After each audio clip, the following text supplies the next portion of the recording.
now believe that the fairness doctrine is still the issue. You liberals are acting like a bunch of children. You hear me? Children.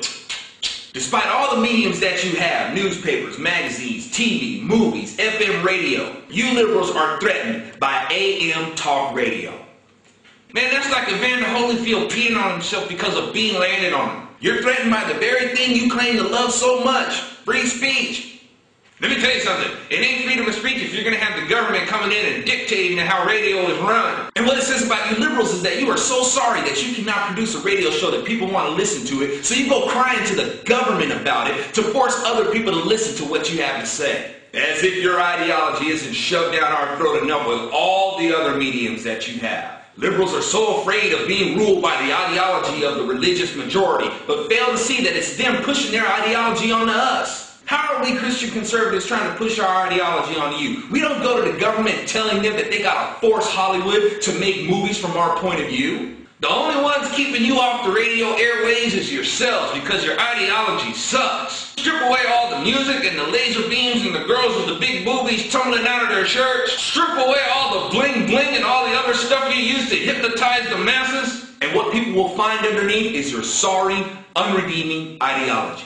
Yo, there are just too many of us in America who don't want to end up like that college kid who works at McDonald's. Now let me tell you something about this kid, and this kid represents the liberal mentality. Now this kid works at McDonald's, and I can see how that could suck. But this kid fails to realize that he's in college, which means when he's done, he stands a very good chance of making a very lucrative living. His victim mentality is so deep that he can't even see that he's already digging his way out of the hole that he's in.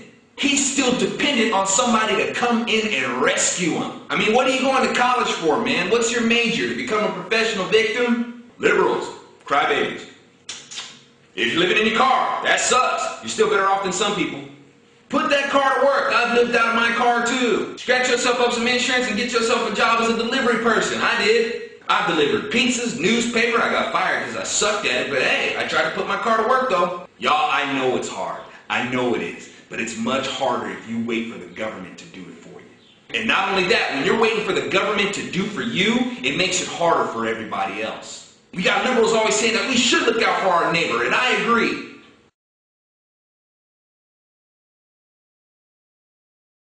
And the best way to look out for your neighbor is to not be a burden to him. Don't be so selfish as to burden your neighbor as if your neighbor doesn't have things to deal with of their own. That way, if you're pulling your weight and you stumble, your neighbor's got a free hand to help you back up. But once you get back on your feet, your neighbor shouldn't have to hold your hand the rest of the way like you're a baby. Now, real quick, I'd like to apologize to anybody that thinks that I come off as some sort of know-it-all or anything like that. But let me explain something, y'all. If I'm going to do this, I have to show a degree of confidence in what I'm saying. It's not being conceited or arrogant or pompous. I mean, how do you expect me to deliver the message? Should I be like, I think liberals are this, and I think conservatives are that? A teacher, a coach, a public speaker, a preacher doesn't do that. If you can't handle somebody being confident in what they're doing and can't tell the difference between confidence and arrogance, then that's your weakness. That's your problem. The problem is that a lot of you liberals have a very weak integrity and it doesn't take much to fracture you or to watch you just melt down. But you can change that. I have hope for you. And of course I got the hater, racist commenters trying to say that I'm only up here chasing after white women.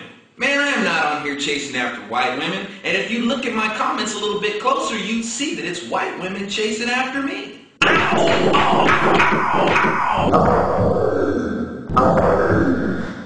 Okay, I may have overstepped my boundaries just a little bit.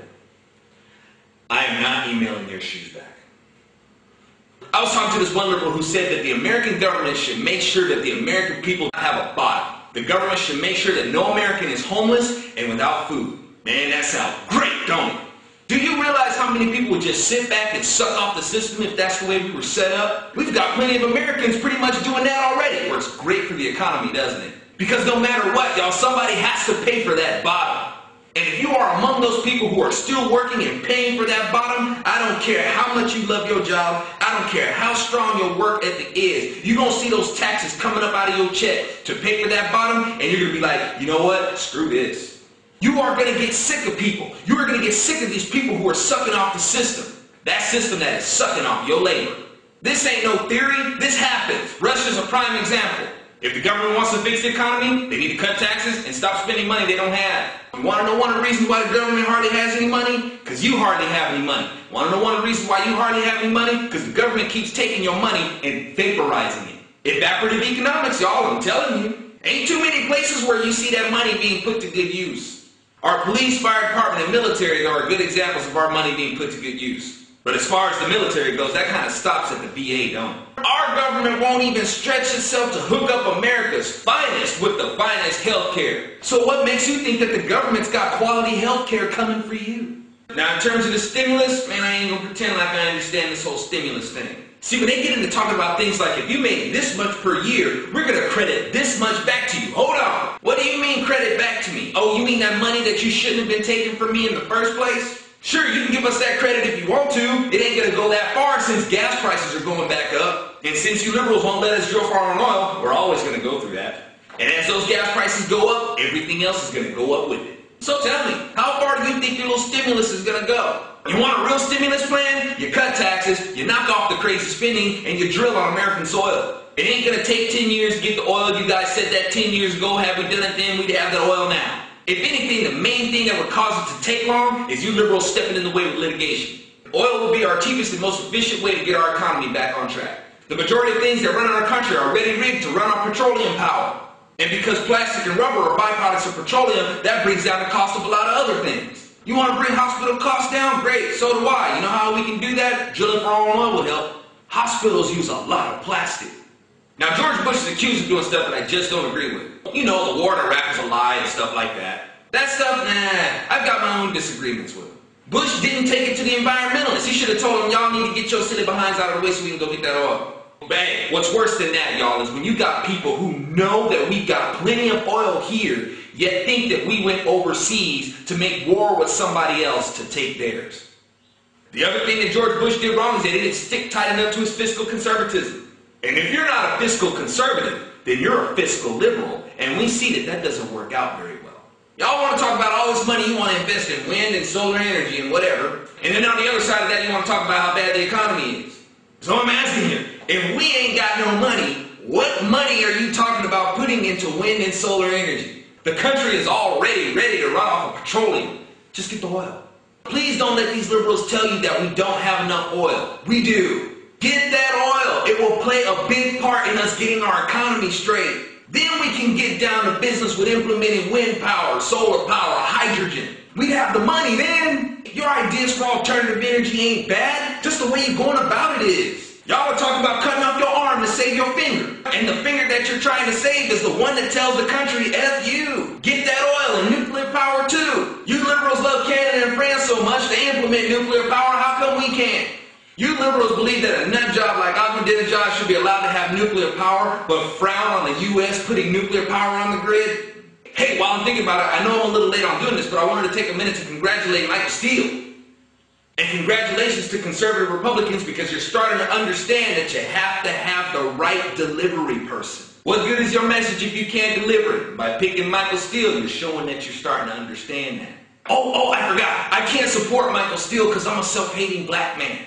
Oh, no, but wait. I can support Michael Steele because he's a self-hating black man like me. Now, y'all, if that were really true, I would not be able to see past my so-called hatred for Michael Steele's skin color to have respect for his ideas. And hey, since we're talking about black people, let's talk a little bit about that monkey cartoon. Since liberals insist that black people and monkeys have something to do with each other. I even wore my Paul Frank Monkey Business shirt for the occasion. Am I mad at the person who wrote that cartoon? No, not really. I'm mad at the people in the black community who would let that stick to them. Here, let me be really politically incorrect. You want to see some people act like monkeys? Go to a punk rock concert. You will see white people in the audience go crazy when the music starts. They will start their mosh pit and run into each other at top speed. Like they will circle each other, breathing through their mouths and just about dragging their knuckles. Stomping around in their Doc Martens. Most of these punks are wannabe anarchists / liberals. I say wannabe anarchists because they hate the government so much but want more government provisions. Now don't get me wrong, y'all. I don't mean to single out anybody and pick on them because you can find any group of any race that acts like they belong in the jungle. I'm not going to be insulted if some white person tries to tell me I'm a monkey. Shoot, if I'm a monkey, then you're the idiot that thinks I can understand what you're saying. Oh, no, but wait.